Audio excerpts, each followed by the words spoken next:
The ice cube struck Jessica's collarbone first, followed by a freezing, violent wave of water that instantly soaked through her silk blouse, plastering it to her skin.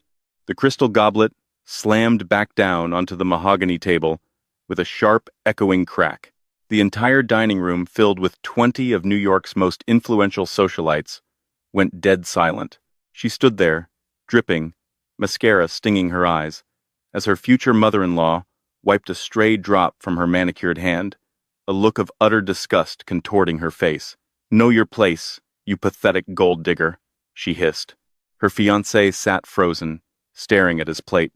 But before Jessica could even draw a breath to defend herself, the heavy oak doors of the dining room swung open. The room's temperature seemed to drop 10 degrees as a familiar, towering figure stepped into the light. Beatrice's face suddenly drained of all color. Jessica Jenkins had spent the last 3 years building a comfortable, quiet life in Brooklyn. She ran a small, boutique graphic design firm, paid her own bills, and prided herself on her fierce independence. She didn't care for flashy labels or high society name-dropping. That's probably why she didn't see the red flags when she first started dating Liam Brown. Liam was charming, handsome, and worked in private wealth management. When they met at a coffee shop in Soho, he was clumsy, spilling his macchiato on her laptop bag, and profusely apologetic. He seemed incredibly grounded. It wasn't until 6 months into their relationship that Jessica realized Brown wasn't just a surname. It was an institution. The Browns were old money, the kind of family whose ancestors had streets named after them in Manhattan, and who considered the Hamptons a mundane weekend getaway. Despite the glaring disparity in their bank accounts, Liam and Jessica fell deeply in love. He proposed on a rainy Tuesday in her cramped apartment, holding a vintage diamond ring, swearing that their differences didn't matter. But he was naive. He didn't understand that while he was marrying her, she was marrying into a dynasty, and the matriarch of that dynasty, Beatrice Brown, had decided the moment she met Jessica that she was a parasite. Beatrice was a terrifying woman.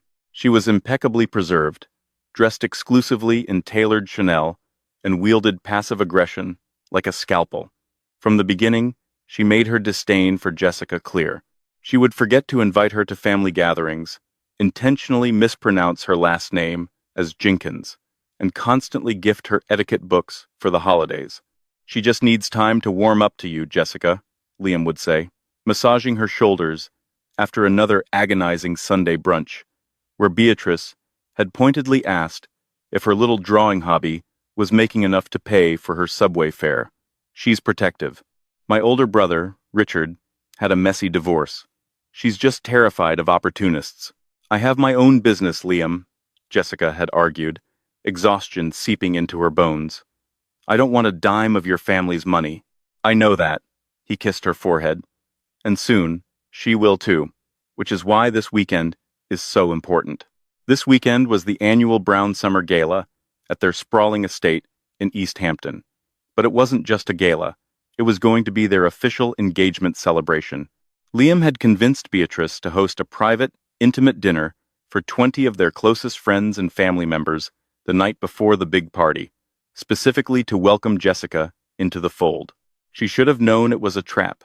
Leading up to the trip, her anxiety was at an all-time high. She spent a week's worth of savings on a beautiful, understated navy blue evening gown, desperate to fit in, to prove she belonged. She didn't tell her older brother, Arthur, about the mounting dread. Arthur and Jessica had grown up in the foster system after their parents died in a car crash when she was 7 and he was 15. Arthur had practically raised her. He worked 3 jobs to put her through college and shielded her from the harshest realities of the world. Over the last decade, Arthur had moved out to the West Coast and built something of an empire in commercial real estate and tech acquisitions. He was fiercely private, operating through holding companies and trusts. He was a billionaire, though you would never know it by looking at him. He still wore faded Henley shirts and drove a 10-year-old truck. Jessica never talked about his wealth to Liam or anyone else. It wasn't her money to brag about, and Arthur valued his anonymity above all else. To the Browns, she was just a middle-class orphan from Ohio, and she preferred to keep it that way. "You look beautiful," Liam said, as they pulled up to the imposing wrought-iron gates of the Brown estate on Friday afternoon.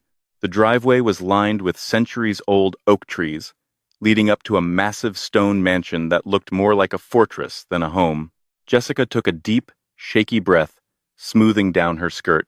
"Promise me you won't leave my side tonight?" "I promise," Liam smiled warmly, squeezing her hand. "It's going to be perfect. My mother promised to be on her best behavior." That was Liam's fatal flaw. He believed in the goodness of people, especially his mother, to the point of absolute delusion. He had no idea that Beatrice had spent the last month orchestrating an evening designed exclusively to break her. The moment they stepped into the grand foyer, the air felt suffocating. The house smelled of expensive lilies, lemon oil, and old money. Beatrice descended the sweeping marble staircase, like royalty surveying her subjects. She wore a pearl-colored silk dress, her blonde hair perfectly coiffed, a tight, artificial smile plastered on her face. "Liam, darling," she cooed, accepting his kiss on her cheek. Then, her icy blue eyes shifted to Jessica. Her smile didn't reach her eyes. It rarely did. "Jessica, you made it. And in such an interesting little dress. Is that polyester?" "It's silk, Mrs. Brown," Jessica said, keeping her voice even, forcing a polite smile. "Thank you for hosting us." "Of course," she said dismissively, already turning away. "Liam, your father needs you in the study immediately. Something about the quarterly projections for the London office. Go on." "Oh, but I promised Jessica I'd show her to our room," Liam started. "Nonsense. The staff will take her bags," Beatrice interrupted smoothly. "Business first, Liam. Jessica can entertain herself for 20 minutes. She's a big girl." Liam gave her an apologetic look. "I'll be right back, I swear." And just like that, he was gone, absorbed into the mahogany depths of the estate, leaving her completely alone with the wolf. The intimate dinner was a farce. Beatrice had invited the most vicious, judgmental gossips of her social circle. As the evening progressed to the cocktail hour on the back terrace, overlooking the manicured croquet lawns and the ocean, Jessica found herself systematically isolated. Every time she tried to join a conversation, Beatrice was there, expertly steering the topic toward things she knew she couldn't relate to. Summers in Saint-Tropez, the logistics of purchasing a second yacht, the specific breeding lines of purebred Arabian horses. Jessica, dear, a woman named Sylvia, dripping in emeralds, addressed her, her voice dripping with condescension. Beatrice had just introduced her to Jessica. "Beatrice tells me you work with computers? Are you a typist?" A few of the women chuckled behind their champagne flutes. "I run a graphic design and branding agency," Jessica corrected politely, taking a sip of sparkling water. "We handle corporate identities, marketing campaigns." "How quaint," Sylvia remarked, exchanging a knowing glance with Beatrice. "It's so important for young women to have little projects to keep them busy before they have children. And your family?" Beatrice mentioned you don't have anyone. No parents to speak of? The casual cruelty of the question felt like a physical blow. Jessica tightened her grip on her glass. "My parents passed away when I was young. My older brother raised me." "Oh, a tragedy," Beatrice sighed, pressing a hand to her chest in a mockery of sympathy. "And what does this brother do? Construction? Plumber? I imagine it must have been so difficult for him to provide, scraping by on minimum wage. We should see if the estate manager has any manual labor jobs open for him. Don't you think, Sylvia?" Jessica's blood began to boil.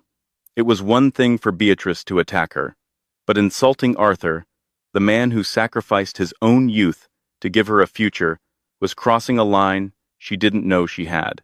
"Arthur doesn't need a job," Jessica said, her voice dropping an octave, losing its polite, submissive lilt. "He does quite well for himself." Beatrice let out a sharp, melodic laugh. "Of course he does, dear. We all have our own definitions of doing well. Some consider paying rent on time an achievement." She took a delicate sip of her martini. "I just hope you aren't expecting Liam to subsidize your extended family. The Brown wealth is meant to build a legacy. not function as a charity for the less fortunate. Jessica stared at her, the mask of the polite future daughter-in-law slipping. Liam and I have never discussed my family needing his money, Beatrice. Because they don't.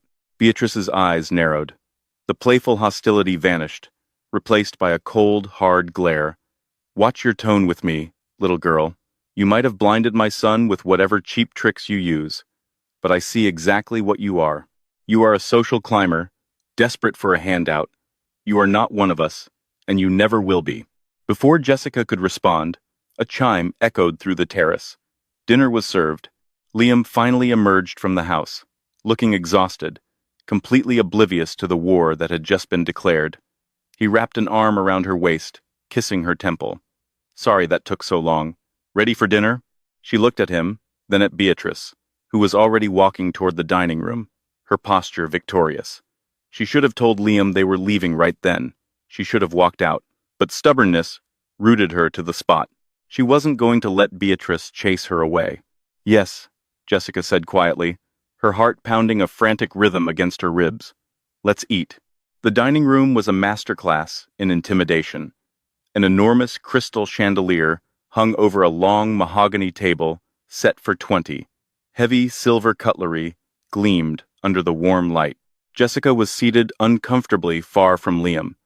Beatrice had arranged the place cards, so Liam was flanked by two daughters of prominent hedge fund managers, while she was sandwiched between an elderly, hard-of-hearing uncle and Sylvia. From the moment the first course, a delicate lobster bisque, was served, the barrage began. It started subtly. Beatrice loudly praised the pedigree of the women sitting next to Liam, lamenting how rare it is to find girls of proper breeding these days. Liam, to his credit, looked uncomfortable, but he didn't stop her. He just offered her tight, reassuring smiles from across the long table. As the main course of roasted duck arrived, the wine began to flow heavily, and Beatrice's tongue loosened further. The conversation shifted to investments and business acquisitions. Liam's father, a quiet, stern man named Charles, finally spoke up, mentioning a massive real estate development in downtown Manhattan that the Brown firm was trying to secure funding for. We need a heavy hitter to partner with, Charles grumbled, slicing his duck. The primary backer backed out. If we don't secure a co-investor by Monday, the city is giving the contract to a rival firm. It's a multi-billion-dollar project. We've reached out to Zenith Holdings, but getting a meeting with their CEO is like trying to get an audience with the Pope. Zenith Holdings. Jessica froze, her fork hovering halfway to her mouth. Zenith Holdings was Arthur's primary umbrella corporation. Well, you'll secure it, Charles, Beatrice said dismissively. The Brown name commands respect. She then turned her gaze directly down the table to Jessica. The entire room seemed to quiet down, sensing the shift in her attention. Speaking of securing futures, Jessica, Liam tells me you've refused to sign the prenuptial agreement. The room went dead silent. The clinking of silverware stopped. All eyes turned to Jessica, her face flushed hot. This was a private conversation she and Liam had had 2 days ago. She hadn't refused. She had simply asked to have her own lawyer review the 70-page document before signing it. Mother, Liam finally interjected, his voice tight. This isn't the time or the place. Oh, nonsense, Liam. We are all family here, or close enough, Beatrice snapped, her eyes never leaving Jessica's. I think it's perfectly acceptable to discuss the protection of our family's assets, especially when dealing with someone who brings absolutely nothing to the table. Tell me, Jessica, what exactly do you contribute to this union? Besides a struggling little art project and a brother who likely lives in a trailer? Mother, stop it. Liam stood up, his chair scraping loudly against the hardwood floor. Sit down, Liam, Beatrice barked, standing up herself. She grabbed her heavy crystal water goblet, the ice clinking menacingly inside.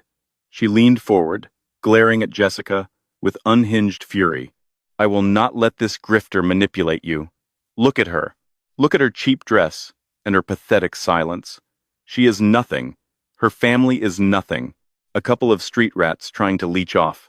Do not speak about my family, Jessica said. Her voice was quiet, but it cut through the room like a whip. She stood up slowly, pushing her chair back. Her hands were trembling, but she forced herself to meet Beatrice's furious gaze. "You can insult me all you want, Beatrice, but you will not speak about my brother. You have no idea who he is or what he has built. I don't care what that trash is built." Beatrice shrieked, her veneer of high society elegance completely shattering. "You are not worthy of my son." In a flash of blinding rage, Beatrice swung her arm. The ice cube struck Jessica's collarbone first. The freezing, violent wave of water instantly soaked through her silk blouse, plastering it to her skin, running down her face and dripping off her eyelashes. The crystal goblet slammed back down onto the mahogany table with a sharp, echoing crack. Someone gasped. The entire dining room, filled with 20 of New York's most influential socialites, went dead silent. Jessica stood there, dripping, the cold shock stealing the breath from her lungs. Humiliation burned in her throat like acid. She looked at Liam. He was staring at her, his mouth open in horror, but his feet remained glued to the floor. He didn't rush to her. He didn't grab a napkin. He just stood there, paralyzed by his mother's rage. Beatrice wiped a stray drop of water from her manicured hand, a look of utter disgust contorting her face. "Know your place, you pathetic gold digger," she hissed into the silence. Jessica blinked away the stinging water in her eyes, preparing to turn and walk out of that house, out of Liam's life, forever. But before she could take a single step, the heavy oak double doors of the dining room didn't just open. They were shoved apart with such force they banged against the walls. The room's temperature seemed to drop 10 degrees. Footsteps, heavy and deliberate, echoed into the dead silent room. A man stepped into the soft glow of the chandeliers.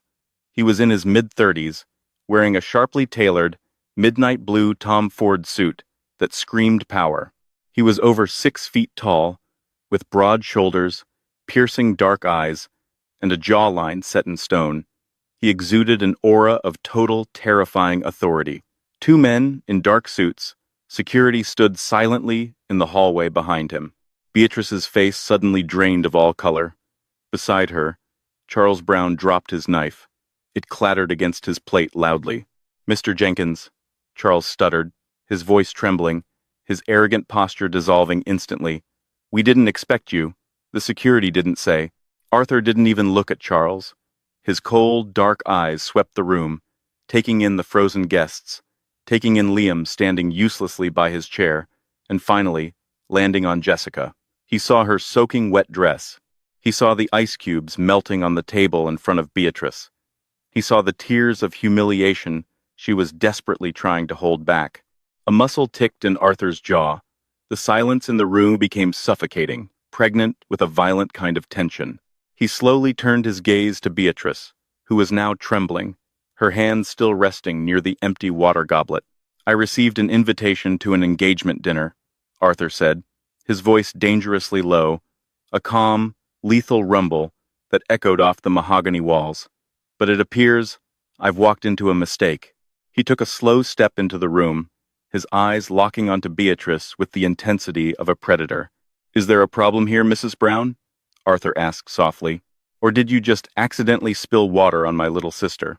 The silence in the dining room was so absolute you could hear the soft hum of the central air conditioning. Jessica's brother, Arthur, stood at the head of the room, his dark eyes fixed on Beatrice with a terrifying, unblinking stillness. Charles Brown was the first to break the paralysis. He practically fell out of his chair, his face a sickly shade of gray, the arrogant posture of a Wall Street titan entirely evaporated. "Mr. Jenkins," Charles stammered, his hands fluttering nervously over his plate. "Arthur, we had no idea. The board at Zenith Holdings said you were unavailable until next quarter. If we had known you were coming to the Hamptons—" "I wasn't coming for a board meeting, Charles," Arthur interrupted, his voice perfectly level, which only made it more menacing. He didn't even look at the older man. His gaze remained locked on Beatrice, who was clutching her pearl necklace so tightly her knuckles were white. "I was coming to celebrate the engagement of my little sister, the same sister your wife just assaulted." The word hung in the air like a guillotine blade. Assaulted. Sylvia, the woman who had been mocking her moments before, pressed a napkin to her mouth, her eyes darting between Jessica and the towering billionaire at the door. The piece Beatrice finally found her voice, though it was a reedy, trembling imitation of her usual aristocratic drawl. There has been a misunderstanding, a terrible misunderstanding. Jessica didn't tell us. She never said. She didn't tell you she was backed by a $50 billion trust because she wanted to be loved for who she is, Arthur said, taking another slow step forward. The two security guards in the hall remained perfectly still, a silent testament to the power Arthur wielded, a concept that is clearly entirely foreign to the Brown family. Arthur finally broke eye contact with Beatrice and looked at Liam. Liam was pale, his eyes wide with a mixture of shock and dawning horror.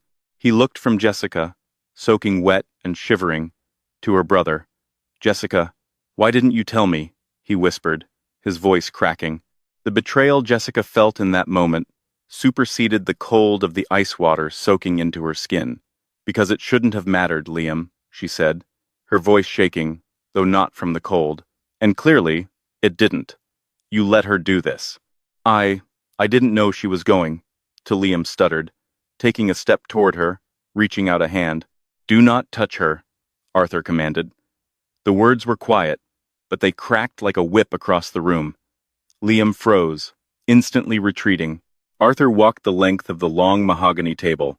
The wealthy elite of New York practically shrank into their high-backed chairs as he passed. He stopped beside her and, without a word, shrugged off his midnight blue Tom Ford suit jacket. He draped it gently over her freezing shoulders. It smelled like cedar and expensive cologne, the scent of home, of safety. She pulled the heavy wool tightly around herself, a single tear finally escaping and tracking through her ruined makeup. "We are leaving," Arthur said softly to Jessica, wrapping a protective arm around her waist. "Wait! Arthur, please!" Charles practically shouted, rounding the table in a desperate panic. "The Hudson Yards expansion project. We are scheduled to finalize the proposal with your acquisitions team on Monday. If Zenith pulls out, the Brown firm will face insolvency. We are heavily leveraged. You know this." Arthur paused. He slowly turned his head to look at Charles. The desperation rolling off Liam's father was pathetic. The great Brown empire was built on a foundation of sand, and Zenith Holdings was the only thing keeping the tide at bay. "I am aware of your leverage, Charles," Arthur said, his tone clinical, stripped of all emotion. "I am also aware that your firm has been masking its liquidity issues for the last 3 quarters. I was willing to overlook it and underwrite the expansion because I believed my sister had found a family that would care for her." Arthur's gaze shifted back to Beatrice, who looked like she might faint. "But looking at my sister right now, shivering in a dress your wife ruined, surrounded by people who mocked her for being an orphan, I think Zenith Holdings will be looking elsewhere for a partner." "No, no, you can't do that!" Beatrice suddenly shrieked, the reality of the situation shattering her pride. She lunged forward, nearly knocking over her crystal goblet. "It was a joke, a lapse in judgment. I was just testing her resolve. We love Jessica. Liam loves her. You don't know the meaning of the word," Arthur said in disgust. He looked at Liam one last time. "You had one job, protect her. You failed." With that, Arthur guided her toward the grand double doors. No one tried to stop them. No one spoke. The only sound was the clicking of Jessica's heels on the hardwood floor and the ragged breaths of Charles Brown as he watched his family's legacy evaporate into thin air. As they stepped out into the humid Hamptons night air, the heavy oak doors of the Brown estate shut behind them with a resounding, final thud. The ride away from the estate was a blur. Arthur's driver held the door of the sleek black Maybach open for them, and Jessica collapsed into the plush leather seats, pulling her knees to her chest. For the first 10 minutes, Arthur didn't say a word. He just opened a compartment, handed her a dry, heated towel, and poured her a glass of sparkling water from the minibar. He let her cry. He let the adrenaline crash. "I'm sorry," she finally choked out, burying her face in the towel. "I'm so sorry, Arthur. You warned me. You told me old money families were vipers, and she didn't listen. You have nothing to apologize for, Chloe, Arthur said gently, his large hand resting on her shoulder. The cold, ruthless billionaire, who had just dismantled a dynasty in under 3 minutes, was gone, replaced by the big brother who used to make her boxed macaroni and cheese when they lived in a studio apartment in Queens. You gave him a chance. He showed you who he really is. He just stood there, she whispered, the image of Liam frozen by his chair, burning behind her eyelids. He didn't even hand me a napkin. He let her humiliate me. Cowardice is a quiet kind of cruelty, Arthur replied, his voice hardening slightly. A man who cannot stand up to his mother will never stand up for his wife. You dodged a bullet, a very expensive, pathetic bullet. They didn't go back to Brooklyn. Arthur had his driver take them to the Topping Rose House, an ultra-luxury boutique hotel in Bridgehampton where he had rented the private owner's cottage. By the time they arrived, her phone was a vibrating nightmare. 17 missed calls from Liam, 4 from Charles, even a text from Beatrice, which Jessica deleted without reading. Jessica changed into an oversized cashmere sweater and sweatpants that Arthur's assistant had somehow procured, and sat on the edge of the massive king-sized bed. Her phone buzzed again. Liam. She stared at the screen. A part of her, the part that had spent the last 3 years building a life with this man, wanted to answer. She wanted to scream at him, to demand an explanation, to hear him beg for forgiveness. If you answer it, you give him power, Arthur said, leaning against the doorframe of the bedroom, holding 2 mugs of tea. He walked over and handed her one. I just want to know why, she said, her voice hollow. I can tell you why, Arthur sighed, sitting in the armchair opposite the bed. The Brown firm is drowning. They've made a series of catastrophic investments over the last 5 years in commercial real estate that tanked post-pandemic. They've been bleeding capital. The Hudson Yards deal was their Hail Mary. Jessica frowned, confused. But if they are broke, why was Beatrice so obsessed with her being a gold digger? Projection, Arthur sneered softly, and arrogance. They are desperate to maintain the illusion of immense wealth, which means they needed Liam to marry someone from their own circle who could inject capital into the family without asking too many questions. A quiet, middle-class girl with a graphic design business wasn't going to save their empire. To Beatrice, you were a liability taking up space where a wealthy heiress should be. So, they didn't know about you? I keep my private life entirely separate from Zenith. My legal last name isn't even tied to the primary holding company documents for that exact reason. Charles only knew me as A.J. until my team started negotiations last month. They had no idea Jessica Jenkins was my sister. Arthur took a sip of his tea. If they had known, Beatrice would have been feeding you grapes on a chaise lounge. The sheer hypocrisy of it made Jessica physically nauseous. They didn't hate her for who she was. They hated her for what they thought her bank account lacked. And Liam. Did Liam know how bad his family's finances were? Did he keep her in the dark too? Her phone buzzed again. A text from Liam. Jessica, please. I am so sorry. I was in shock. I love you. My mother is out of her mind. Please just call me. We need to fix this. My dad is having a panic attack. Zenith is pulling the term sheets. Please, baby, talk to Arthur. She read the text twice. The nausea faded, replaced by a profound, icy clarity. He didn't ask if she was okay.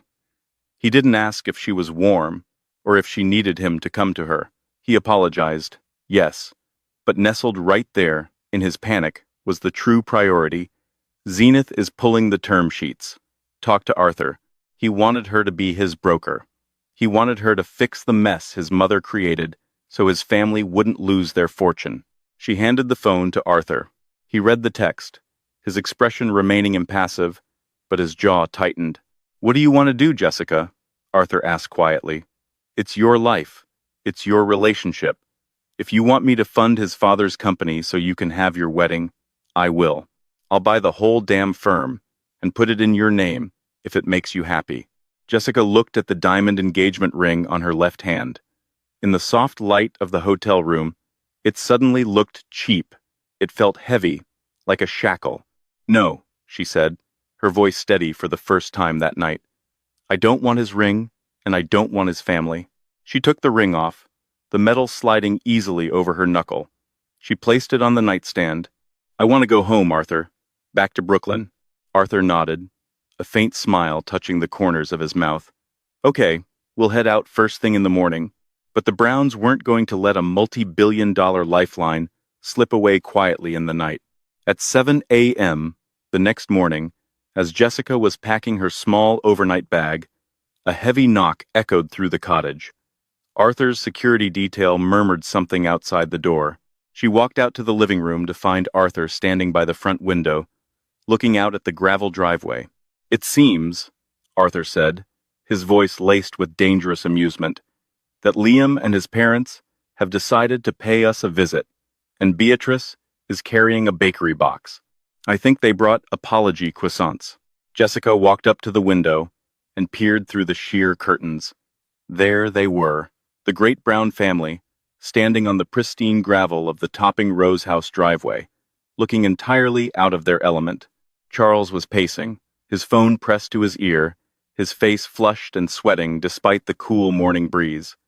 Liam stood rigidly by the door, looking pale and sleep-deprived. And Beatrice.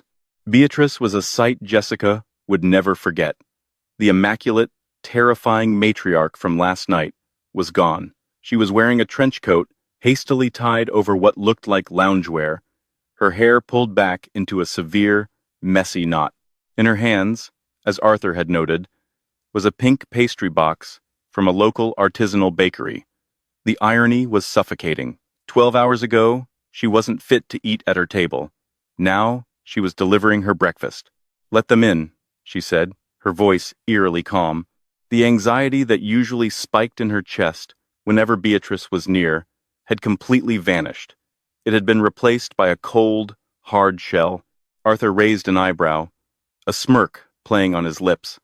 He nodded at the security guard stationed by the door. The guard opened it, stepping aside.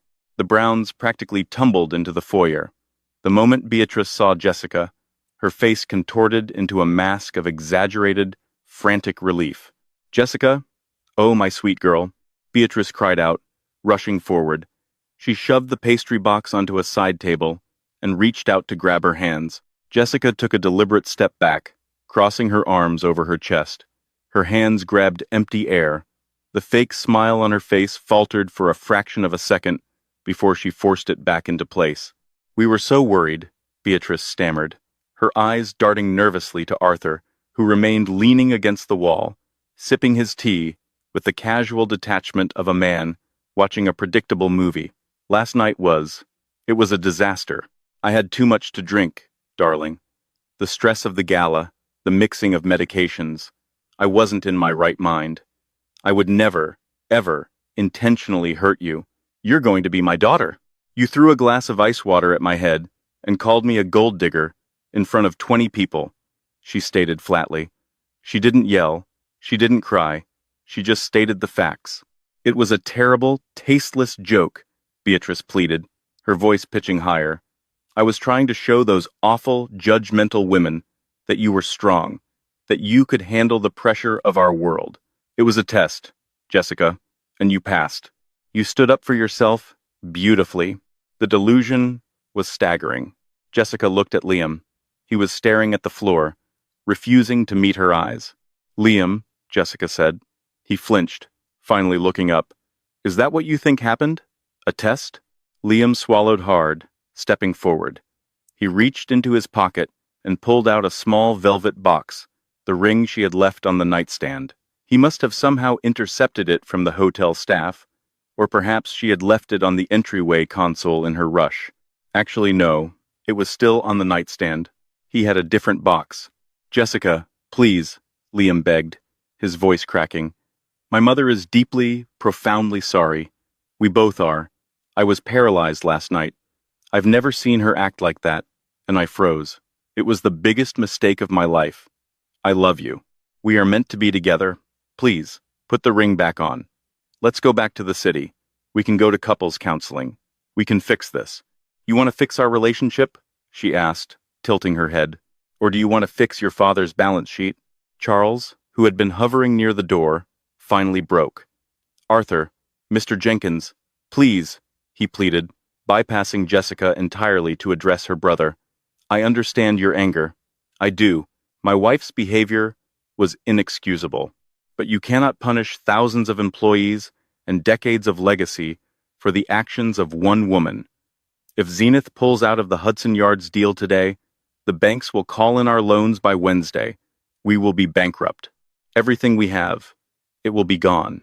Arthur slowly lowered his teacup. He pushed himself off the wall and walked toward Charles. The sheer difference in their presence was undeniable. Charles was a man pretending to have power. Arthur was the man who actually held it. Charles, Arthur said softly, his voice echoing in the quiet cottage. You seem to be operating under a misconception. You think I pulled the term sheets because your wife insulted my sister. Charles blinked, confused. Well, yes, you said. I said I would no longer be underwriting your expansion, Arthur corrected smoothly, because doing so would be a terrible investment. Your firm isn't just bleeding capital, Charles. You are actively committing fraud. My acquisitions team spent the night going through the shadow ledgers you tried to hide during the initial due diligence. Charles went paper white. Beatrice gasped, covering her mouth. You've been inflating your assets to secure further loans from overseas, Arthur continued, his tone clinical and ruthless. If I had signed that deal on Monday, Zenith would have been liable for your toxic debt. My sister's heartbreak was merely the catalyst that made me look closer at the fine print. That's a lie, Charles choked out, though his trembling hands told a different story. It's not, Arthur said, and because I don't appreciate people who try to swindle my company or people who abuse my family, I made a few phone calls at 3 a.m. I didn't just pull the term sheets, Charles. Zenith Holdings bought up the majority of your mezzanine debt from your secondary lenders. The silence in the room was absolute. Even Jessica stared at her brother in shock. I am your primary creditor now, Arthur whispered, stepping into Charles's personal space. And I am calling the loans in, all of them, effective immediately. Beatrice let out a sound that Jessica could only describe as the dying gasp of a wounded animal. It was a guttural, terrifying wail that scraped against the pristine walls of the topping Rose House foyer. Her knees completely buckled, and she collapsed onto the plush, hand-woven entryway rug. The trench coat she had hastily thrown on spilled open, and the pink artisanal bakery box tumbled from her manicured hands. A half-dozen perfectly flaky butter croissants scattered across the hardwood floor, coming to rest against the polished leather boots of Arthur's security detail. No! Beatrice shrieked, her voice cracking as she looked up at Arthur with a cocktail of pure, unadulterated hatred and blinding panic. You cannot do this. You are ruining us. You are destroying my family over a spilled glass of water. I am not destroying your family over water, Beatrice, Arthur replied, his voice a calm, chilling deadpan. I am destroying your family's empire because it is built on a foundation of lies, and you were foolish enough to hand me the sledgehammer. You committed fraud. You cross-collateralized assets that didn't exist to secure foreign investments. My team spent the last 12 hours unraveling a web of shadow ledgers that would make a cartel accountant blush. You ruined yourselves. I am merely the executioner. Charles Brown, a man who had spent the last 3 decades cultivating an aura of untouchable Wall Street superiority, completely unraveled. He lunged forward, bypassing his weeping wife on the floor, and reached desperately for Arthur's arm. Before his fingers could even brush the fabric of Arthur's shirt, the 2 men in dark suits stepped forward, forming an impenetrable wall of muscle between the billionaire and the bankrupt patriarch. Mr. Jenkins, Arthur, please, I am begging you, Charles sobbed, the sweat beading on his forehead visibly trembling. We have hundreds of employees. We have a legacy. If you call in those loans today, the SEC will be involved by Tuesday. We will face criminal charges. I could go to prison. I'll give you equity. I'll step down as CEO. Just, please, don't pull the plug. Arthur looked at Charles with the kind of detached pity one might reserve for a dying insect. You should have thought about your legacy before you cooked your books, Charles, and you certainly should have thought about it before you allowed your wife to treat my sister like something she scraped off the bottom of her shoe. The demand letters have already been filed with your secondary lenders. You have 48 hours to produce $3 billion in liquid capital. Good luck. Arthur turned away, dismissing the man entirely. The utter finality in his posture sucked the remaining oxygen out of the room. Jessica turned her attention to Liam. He was standing near the doorframe, his face the color of wet ash. He looked utterly broken, staring at his parents in horror. The illusion of his perfect, untouchable family had shattered into a million irreparable pieces in less than 10 minutes. The wealth, the prestige, the arrogance, it was all a beautifully painted stage set, and Arthur had just kicked over the primary support beam. "Liam," she said. Her voice was incredibly soft, almost a whisper, yet it cut through his mother's frantic sobbing. He looked at her, his eyes bloodshot and brimming with tears. He took a hesitant half-step forward, his hands trembling as he reached out toward her. "Jessica, please, you know me. You know I didn't want any of this." "I don't know you at all," she replied, feeling a strange, profound sense of peace settling over her chest. The crushing anxiety that had plagued her for the last 6 months of their relationship was entirely gone. The man I thought I loved would have caught that glass before it hit her. The man I thought I loved would have grabbed her hand and walked out of that dining room without a second thought. "I was in shock," he pleaded, his voice cracking. "I froze.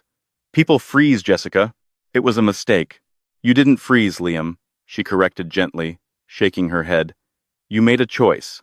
In that split second, you weighed the discomfort of standing up to your mother against my humiliation, and you chose to let me drown. And now, you're standing here, holding an engagement ring, not because you can't live without me, but because you can't live without my brother's money." "That's not true," he cried, a tear finally spilling over his cheek. "It is," she said. She pointed to the hallway leading to the master suite.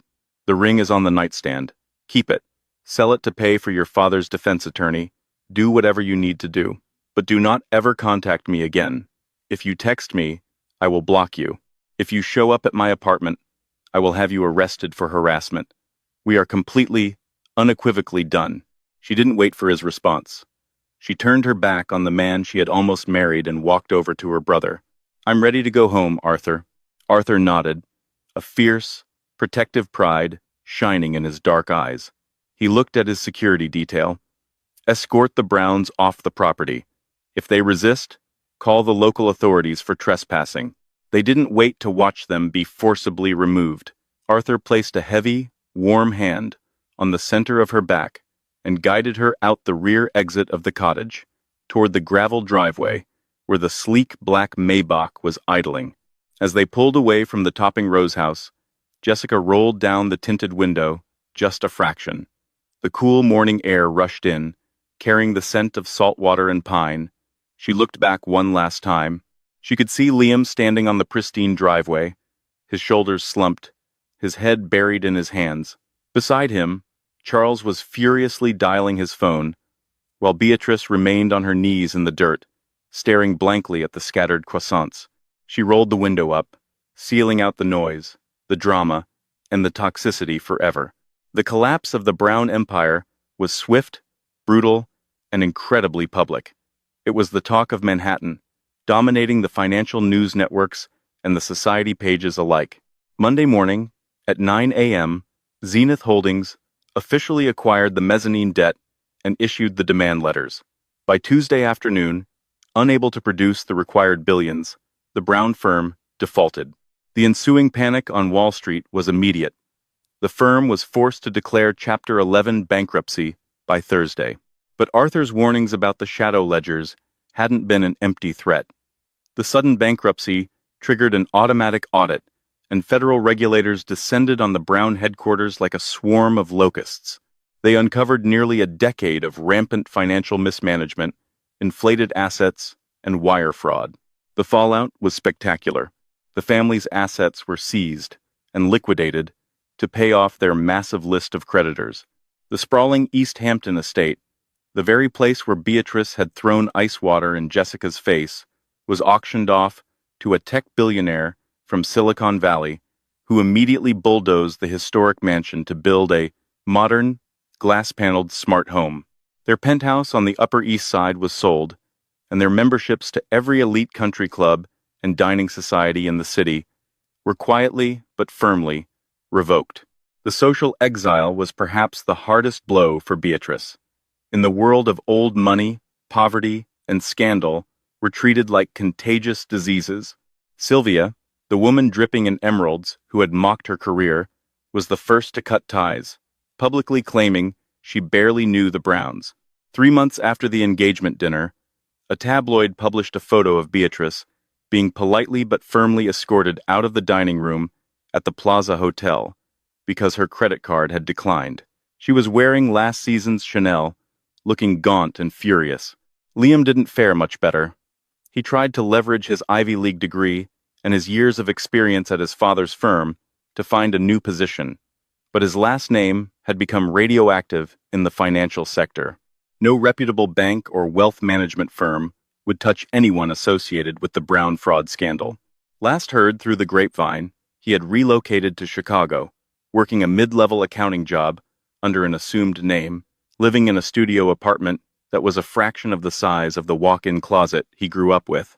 As for Jessica, the end of her relationship marked the beginning of her true life. Returning to Brooklyn felt like drawing her first full breath of air in 3 years. Without the constant looming anxiety of Beatrice's expectations and Liam's passive-aggressive need for her to conform, her creativity exploded. She poured all her leftover adrenaline and heartbreak into her boutique graphic design agency, Aura. 6 months after the disastrous dinner, her agency pitched a massive, multi-million-dollar rebranding campaign for a major European luxury fashion house, ironically, a brand that had once famously refused to dress Beatrice Brown for the Met Gala. They won the contract.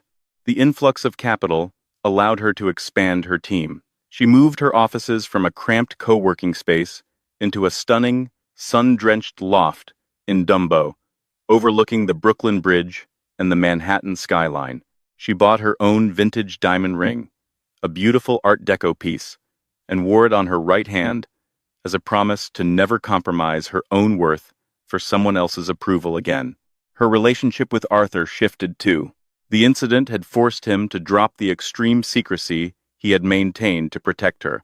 He realized that hiding his wealth hadn't shielded her from predators. It had only made her a target for bullies who thought she had no defense. He started stepping into the public eye more frequently, and he made sure she was right there next to him.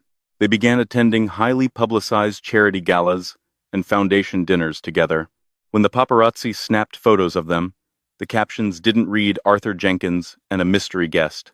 They read billionaire tech titan Arthur Jenkins with his sister, CEO, and founder of Aura Design Group, Jessica Jenkins.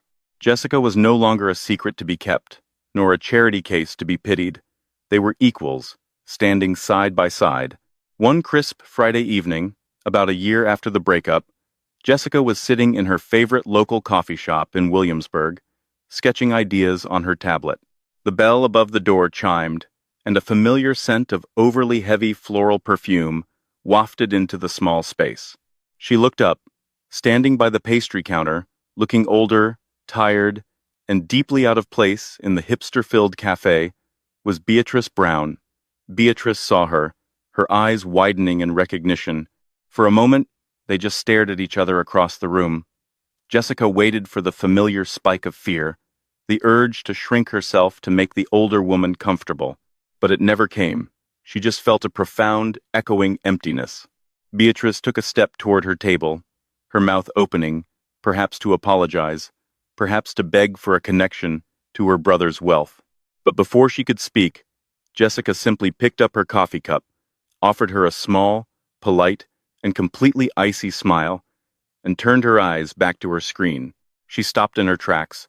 She understood the message. She wasn't angry anymore, but she was unreachable. She turned around and walked out into the chilly Brooklyn evening, disappearing into the crowd. Jessica took a sip of her dark roast coffee. She had learned the hard way that true wealth isn't measured by the legacy of your last name, the square footage of your estate, or the cruelty you can inflict on those you deem beneath you.